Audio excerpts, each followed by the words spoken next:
Добар ден, во овој ЕУ Карван ве поздравувам од Брно, вториот по големина град во Чешка, кој слободно можам да го наречам лабораторија, односно истражувачки центар и престолнина на чешката наука и технологија. Тука е сместен Европскиот институт за технологија, а местово е дом и на 13 универзитети. Еден од најпознатите, најголеми и најпрестижни не само во Чешка, туку и во Централна Европа е Брно Универзитетот за технологија. За периодот 2014-2020 за Чешка се наменети 24 милиарди евра од европските фондови. Најголем дел од оваа сума, 4,3 милиарди евра, чесите ќе искористат за иновации и конкурентност. 2,7 милиарди се наменети за истражување и развој. Од овие големи инвестиции се очекуваат и големи резултати. Чесите успешно го градат имиджот на силна технолошко-истражувачка нација. Во овој ЕУ Карван низ новите земји членки ќе видите како тоа им успева.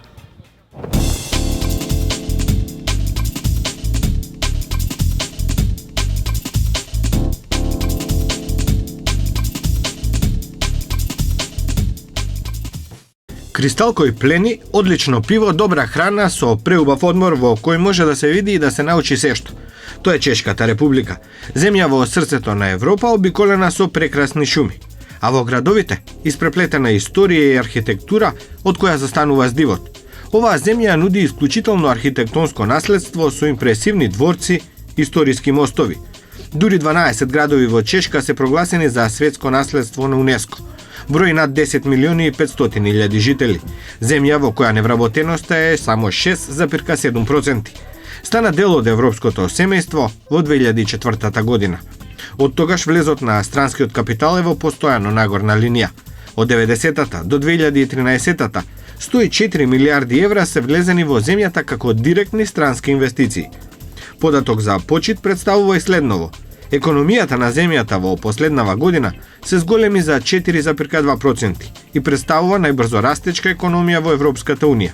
Иако кажам дека бруто домашниот производ во Чешка лани изнесувал 154 милиони 739 илјади евра, годинава бележи пораст од 4,4%, со што чешката економија бележи највисок пораст во Европа.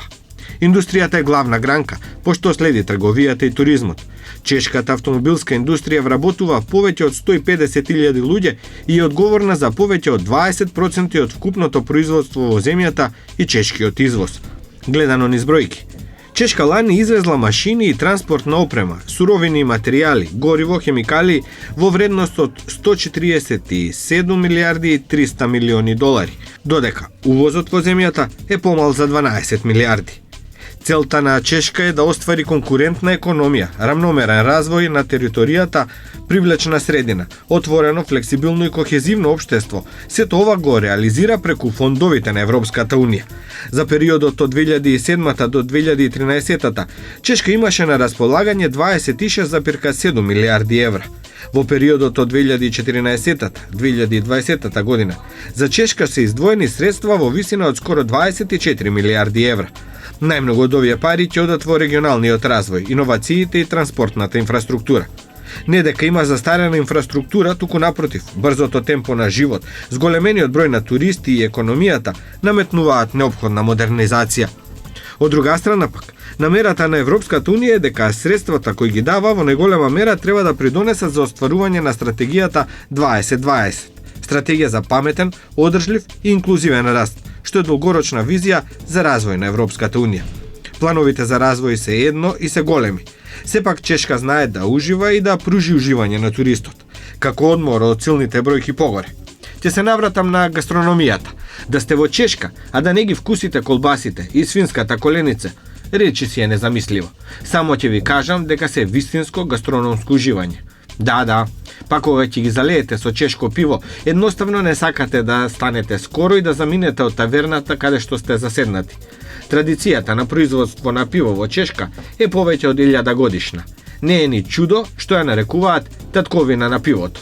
Ги има темни, светли, силни, овошни, па дури и за диабетичари. Во некои градови пивото е поевтино од водата. Зошто? Статистиката вели, 10,5 милиони чеси годишно пијат 16 милиони хектолитри пиво, или 161 литар по глава на жител. Толку за пивото. Прва дестинација на караванот – Брно. втор по големина град во Чешка со население од 370.000. Го нарекуваат Моравскиот Манчестер, бидејќи е главен чешки град на индустријата. За ова пак има огромен потенцијал, имајќи предвид дека во градот функционираат 13 универзитети. Најголем е Масариковиот со над 40.000 ученици, еден од назначајните институции за образование и истражување во Чешката република. Брно универзитетот пак брои двојно помалку студенти, но важи за еден од најголемите технички универзитети на Чешка. Оттаму, Брно е дом на најголем број институции поврзани со истражувањето и развојот. Брно го постигнува и вториот највисок пласман на странски директни инвестиции во земјата по прага. И индустријскиот и земјоделскиот сектор се поддржани, додека услужниот сектор продолжува да расте. Со доаѓањето на странските инвестиции има значително проширување во стратешките услуги. Најразвиен кластер е производството на мебел, биотехнологија и биоинформатиката. Последниве години Брно привлече 3,7 милиарди евра странски инвестиции. Своји капацитети овде отворија Vodafone, IBM, Siemens. Градот доби поддршка од Европската Унија од 600 милиони евра од инвестиционата програма од 2009 година да воспостави 3 иновативни центри за стартап бизниси. Сега може да се пофали со 6000 нови работни места. Ќе го споменам само проектот Силика, вреден 208 милиони евра, обезбедени од Европската Унија. На него работат 12 европски истражувачки институции во делот на биотехнологијата. Тоа што треба да се потенцира пак е следново. Брно годишно за култура вложува околу 30 милиони евра. Бројните музеи и театри во градот постојано се активни, а се реставрира и одржува стариот дел на градот. Само како мотив повеќе да заминете во Брно. Градот можеби е мал, но сепак има 484 законски заштитени знаменитости. Во Брно спортска атракција се Гран При мототрките.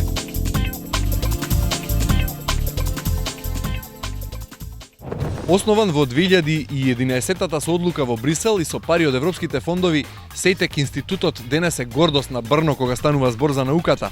Во бројните лаборатории сместени во оваа зграда се истражуваат природните науки, биологија, физика, хемија како база и сите нивни специјалности како атомската физика, молекуларната биологија, биотехнологијата треба да дадат резултати применливи пред се во медицината и во фармацијата. Укарванот ве води на тура низ врвната научна институција во Чешка.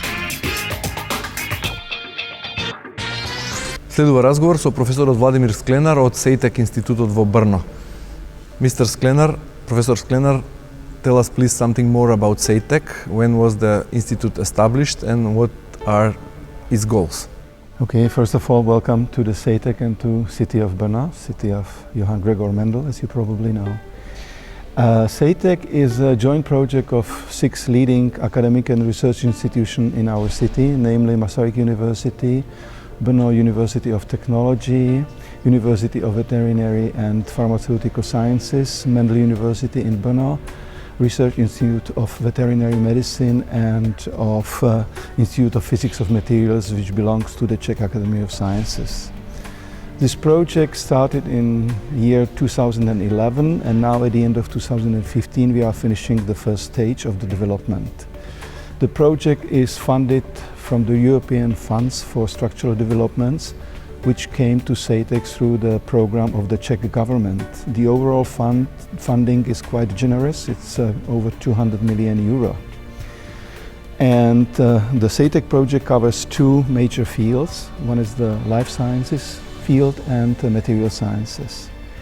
In life sciences we have 5 research programs: structural biology, proteomics and genomics of plant systems, neurosciences, molecular medicine and veterinary molecular medicine. In this building and at our campus we have facilities for 4 research programs, all life science program and molecular medicine of veterinary systems is located at the different institutions. You are head of the structural biology laboratory. What are your research focused on? The structural biology program is focused on studies of structure, of atomic resolution structure of various macromolecular systems, starting with the nucleic acid as a source of a genetic information, proteins which are generated from our genetic information, and the systems which basically transcribe the information like ribosomes. So what we are trying to get are the atomic resolution information about these molecules, their changes in time, and the goal is to get as much information as possible to influence, potentially positively influence the various processes which run in the living cells and living bodies.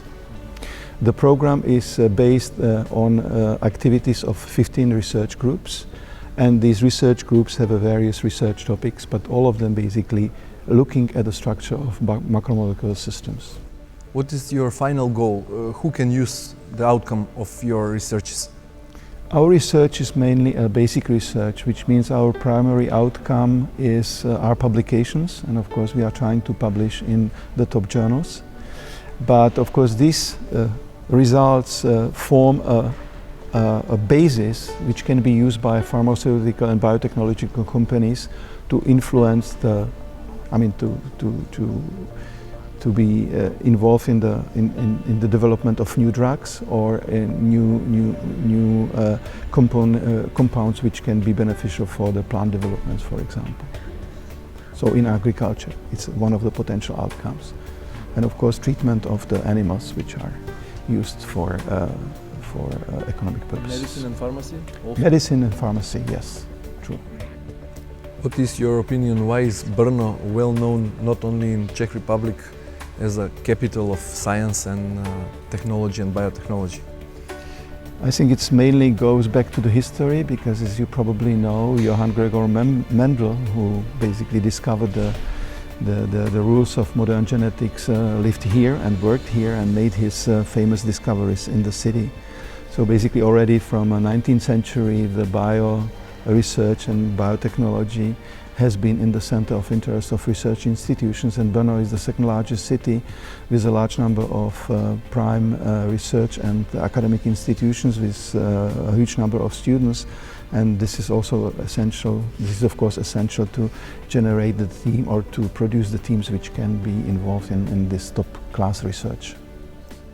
How often do the Czech scientists participate in international funded projects? You know, we are now entering, as I mentioned already before, a second period, which is a sustainability period. And to be eligible for the funding from the Czech government, we need to have a lot of money brought from abroad, from European funds. And this National Sustainability Program requires that we bring 40% of money from abroad, and then we get the matching funds in the amount of 60% from our Czech government. So for example, if we get €4 from EU, we get €6 from our government, and this puts a big pressure on the research group to be involved in international programs and to get extramural funds from abroad, not from the Czech Republic, because the money coming from a Czech Science Foundation of Ministry of Education and Science basically are not eligible. So we have to be involved in a number of European projects. Okay, can you go a little bit in details? For example, you are the coordinator of the structural biology program. Yes. How can your outcome of your research improve the quality of life and health of the ordinary people? Yeah, well, this is a very typical question which comes from people who are not directly involved in research. As I mentioned, our research is primarily focused on basic research, so we are answering the fundamental questions, but you have to consider that whatever comes as a drug at the end, for example, if you look at the medical science, or as something which is beneficial to the plant development, is a result of a long process where the basic information is basically transformed into the applied research. So we hope that the information we get through our research will be very beneficial for the development of drugs and, for example, hormone stimulating compounds for plants in the future. Do you trying to produce drugs for some specific disease, or you work in general? We work in general, but of course if there would be a chance to have this development, then we are ready to help. And we have, for example, customers or colleagues coming from biotech companies or from pharmaceutical companies who need the structural data. So we provide them with the structural data, but because this research is usually a bit of secret, you know, so they use their data and they do their research independently on us. Can you give us some details about specific projects that other sectors here in this building work? Yeah, well, as I mentioned, in addition to structural biology, we have a large program on neurosciences. Our colleagues are using magnetic resonance imaging to look at epilepsy and the diseases which can be which need to be treated. So this is one part of the research. Molecular medicine is looking at a number of issues connected with the genetic disorder and aberrant development of tissues. And then we have a proteomics and genomic of plant system. And then we are studying the growth of plants and how the growth can be influenced by certain interventions. They are doing the examination here in this building? Yeah. We have equipment for these 4 programs in this building and in the buildings nearby. Се наоѓаме во бункерот на Сейтек институтот во Брно. Оваа просторија е заштитена од сите надворешни влијанија во смисла на електромагнетни зрачења и звучни влијанија, бидејќи во неа работи Павел Плевка, еден од најистакнатите научници кои работат на Сейтек институтот. Mr. Plevka, you are very young, but you are already well famous scientist. How do you feel? Oh, thank you. I feel okay. It's a great challenge. What do you work on? So we are working on structures of viruses. We study viruses that infect humans, but also viruses that infect honeybees and viruses that infect bacteria. How can the outcome of your researches influence the humanity? Well, so in the best case, there will be new treatment for common cold or some other diseases caused by human viruses. Also, I'm not sure if you are aware, but in Europe and in the United States, the honeybee populations are declining and it's becoming a problem for agriculture. So we are trying to develop some treatments for virus infections of honeybees. So I hope this could contribute. Why is common cold your topic? Why do you choose common cold? Well, there are several reasons. So each of us contracts the common cold 3 to 4 times a year. So even though it's a mild disease, it has huge economic impact because of the lost working hours. And currently there is no treatment. So if a treatment became available, it would help to many people. What can you say about the working conditions here in Сейтек Institute? Well, it's a new place. The equipment we have is excellent, and I hope the working conditions will become even more efficient after a few years when everything is settled down. Do you cooperate or collaborate with Сейтек BAT on daily basis? What are your connection? What is your connection? You mean with the Brno Technical University? Yes. Of course, we are trying to find the projects which will cross the specific fields of material sciences and life sciences. So, for example, if we are developing some sensors, these sensors are primarily based on application of different materials. So the outcomes of the research at the material sciences can be used by us to develop specific sensors of biomolecules, for example, or molecules in the living cells. And these are the projects which join these 2 fields of materials and life sciences. Can you say that Mr. Mendel is your role model? Yeah, well, of course, Gregor Mendel is a big scientist who is known across the world. So it's good to have the label of Mendel's influence in Brno. But of course, he has been working here 150 years ago, and it's a long time ago. And since that time, the science has changed tremendously. But it's always nice if we can take our guests and show them the Mendel's Museum, the Augustine Abbey where Mendel worked, and to show them how we treat the history and how we basically preserve his heritage.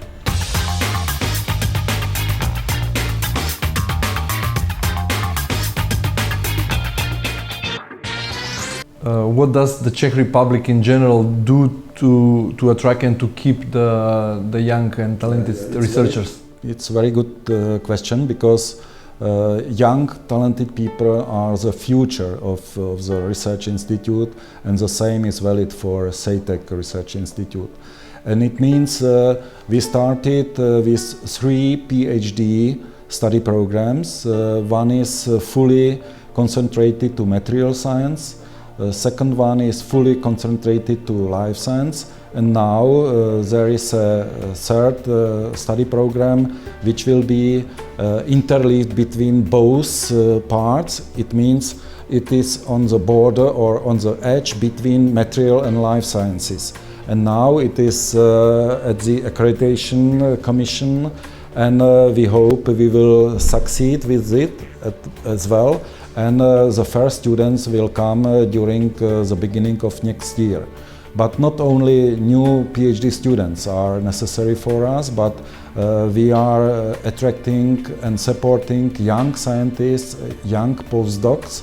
It means young people who finished their PhD studies successfully, and during their PhD study we support them to spend at least 1 or 2 years abroad as well, to find experience from top foreign research centers and universities, and we hope they will come back to us and will help us to form a new level of science, new branches and targets, which will be at the end of 2020.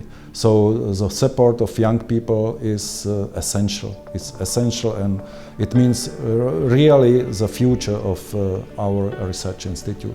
Can you explain the structure of the institute and what is the annual budget? Okay, the structure is divided into 7 research programs. 2 of them are concentrated to material sciences. It means the first one is smart nano and micro technologies. The second research program is focused to smart materials.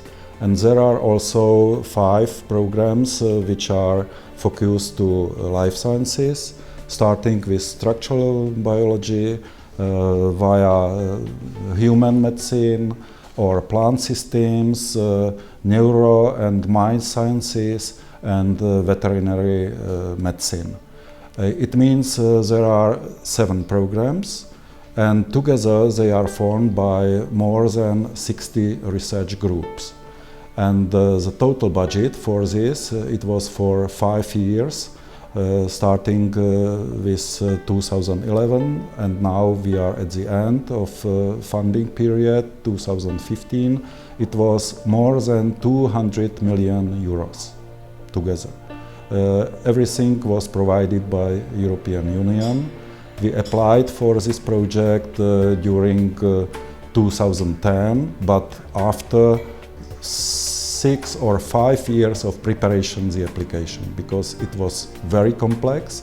Now we are the center containing more than 500 scientists plus administrative and technician staff. What kind of solutions you are looking for, and how many teams work on researching and advanced technologies?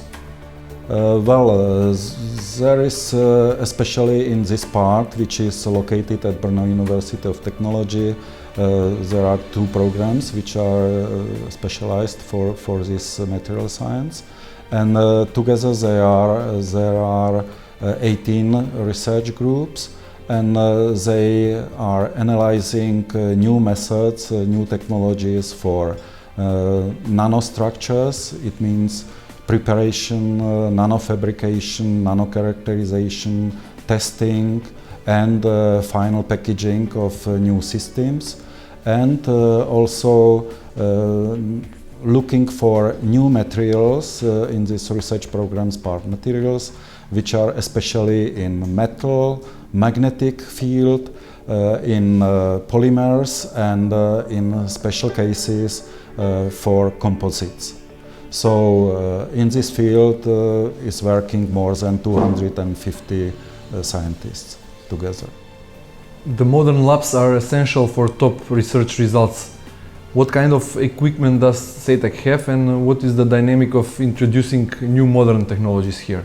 You see, it was a very good challenge for us to apply for the first project, making new CEITEC Research Institute, and about one half of money, it means about 100 million of euros was used for purchasing special equipment, scientific instruments and high-tech technologies. And in this way you can find a special microscopes here, special microcomputer tomographs or special analyzers and other equipment you will see in our lab. Also ultra-high vacuum system for fabrication and characterization of new nanostructures and development of new special smart materials. So in this way it was a very good chance for us to prepare special conditions for our scientists and our future colleagues to attract the best of them from abroad, because the top equipment is the essential condition which is required by top scientists from abroad when we are trying to hire them, to attract them to come here and cooperate with us. So it was a very good step for us. For the following period up to 2020, the Czech Republic has at its disposal 2.7 billion of euro from the European funds for the operative program for research, development and education. Yeah. How many projects you plan to apply for it, and how big amount to take of this big amount of money? You see, it's a bit different because you mentioned the special funding for Czech Republic. But there are also funds which are available maybe in Horizon 2020 program, for instance. But to your question, we will apply not only for this national program of sustainability when we try to receive additional at least 100 million Czech crowns, but also a special program which are called OPVV. It can be translated as operational program for education, development, for innovation. And in this way we will apply at least 10 or 20 projects together, but it depends on the size of the project, because there are special classes for attracting excellent scientists, and in this case we can apply in the range between 40 and 250 million Czech crowns. It's roughly up to 10 million euros for individual grant to attract one top scientist. And this is for 3 to 7 years for him or her to collect and to establish a new research group and to find new results in top science in the area of material sciences. So it's another possibility for us to higher the level of science in our research center. Professor, please introduce yourself and tell me something more about your experiment. I'm Peter Babor. I'm from the SEITEC and I'm now working on analysis of transistors. So for this purpose I use secondary ion mass spectrometry, and with this instrument which is called TOF SIMS-5 we can profile three-dimensionally structure from semiconductor industry, and here you can see the three-dimensional profile of transistor, how it looks like, what are the defects and so on. So you can, using this instrument, you can see which element are inside the transistor, about the concentration and things like that. So And that cube in different colors is transistor? This is the concentration of the oxide in transistor. So you can select the element on which you are interested in, and you can see how the concentration looks like in three-dimensional image inside the transistor. You can choose another element and you can see where this element is spread inside the transistor. So, Which machine in the laboratory do you oftenly use for your experiment? for this purpose, I use mainly this machine, and this is TOF SIMS 5. This machine is used for secondary ion mass analysis. Истражувањето и развојот во Чешка има долга традиција. Чешките универзитети и истражувачките институции се во можност да обучат високо квалификувани млади експерти, а тие пак постигнуваат изворени резултати во истражувањата на новите технологии. Истражувањата и иновациите се од клучно значење за раст на економијата, подобрување на квалитетот на живот на општеството и зголемување на продуктивноста и одржливиот развој. Чешката влада е свесна за позитивните влијанија на различните истражувања и развојот на нови иновации, па постојано ги зголемува инвестициите со цел подобрување на ефикасноста на системот. Ако во 2001-та Чешка во технолошкиот развој вложила околу 1,5 милијарди евра, во 2012-та биле вложени 2,7 милијарди евра, што е безмалку 2% од бруто домашниот производ. Академијата на науките на Република Чешка опфаќа 54 јавни истражувачки институции. Сепак, важни за државата се истражувањата спроведени на универзитетите. Во истражувањата на различните технологии во Чешка вложува и Европската унија, која за изградба на инфраструктурата на 6 истражувачки центри во последните неколку години вложила околу 50 милиони евра. Компанијата Holografi, која важи за едно од врвните светски изработувачи на заштитени документи, како лични карти, пасоши, доби грант од 2,5 милиони евра за испитување на нови нанотехнологии. Треба да се спомене Центарот за развој на нанотехнологии во Брно. Неговите научници располагаат со буџет од 10 милиони 706 илјади евра. Од Европскиот фонд за регионален развој на Европската унија добил поголем дел од парите, односно 7 милиони 581 илјада евра, само за периодот од 2007 до 2013. Или пак чешките истражувачи се приклучија на Европскиот истражувачки тим во потрага за да се докаже дека 70% од полимерите може да се изведат од биомаса, со цел намалување на нафтата во производството на пластика. Проектот Биокор анализира конвертирање на индустријски нус производи како што се слама, шумски остатоци и така натака во еден широк спектар на производи, вклучувајќи ги и биогоривата и хемиските производи. Европската унија овој проект го финансира со вкупно 13 милиони и 900 илјади евра. Во Чешка функционира и Агенцијата за развој и технологии. Незиниот опсег на работа опфаќа 6 програми, но опфатени се сите сегменти. Од истражување на прогресивни технологии до експериментален развој и иновации за јавната администрација. Чешката влада е свесна за бенефитите од вложувањето во технологијата. Висок квалитет на образованието, науката и развој на нови технологии е предуслов за обезбедување на долгорочна и одржлива конкурентност на чешката економија на глобалниот пазар. Иновациите привлекува инвестиции во сегменти каде што се креирани и нови технологии, со што тие би можеле да послужат како средство за истражување на нови можности за бизнис.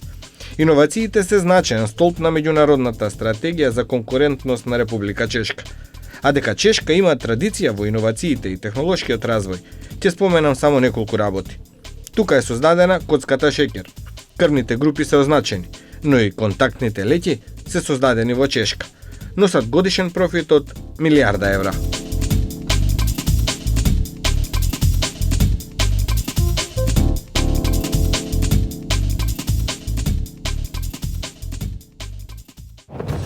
What makes Czech Republic well known in the field of science and technology?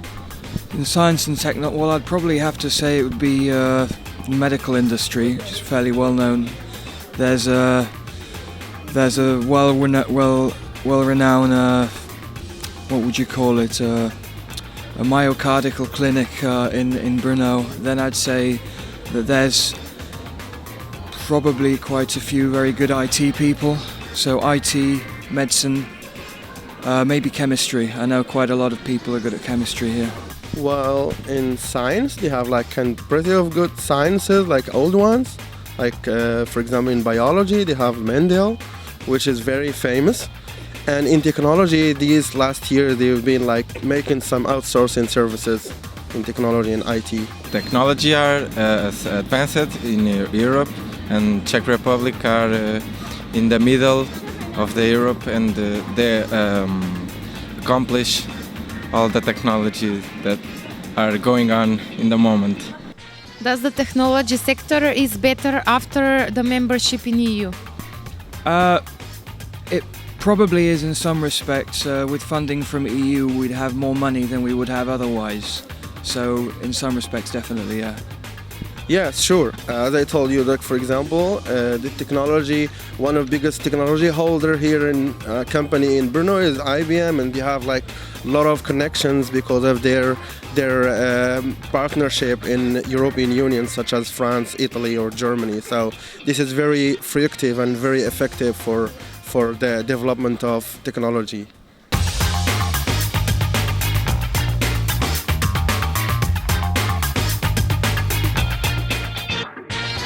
Дека Брно пулсира на технолошко-истражувачка фреквенција покажува објектот зад мене во кој е сместен технолошкиот музеј. Меѓу најатрактивните поставки во оваа модерна зграда се оние кои сведочат за историскиот развој на авиацијата, автомобилизмот, металургијата, електронскиот микроскоп. И не само тоа. Брно е број 1 во Чешка кога станува збор за технолошките истражувања и поради тоа што во овој град седиште имаат светските гиганти AVG Технологија, AT&T, IBM, Siemens и Motorola, кои во Брно развиваат нови софтверски решенија.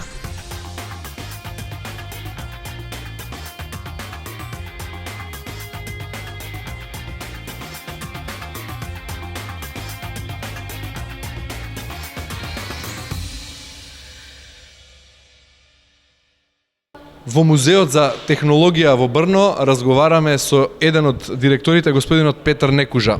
Мистер Некужа, why is Brno capital of the science in Czech Republic? Já si myslím, že hlavní město je to také, protože to má historickou tradici a před některými roky na začátku 20. století mělo Brno takovou přezdívku Moravský Manchester, protože zde bylo hodně textilních továren, na které se vázaly další průmyslové objekty. To znamená, že Brno bylo od začátku vzniku od 18. století takovým centrem průmyslu a vědy. Tell us the history of the museum. Because of that, Brno has specific technical museum. Tell us the history, please.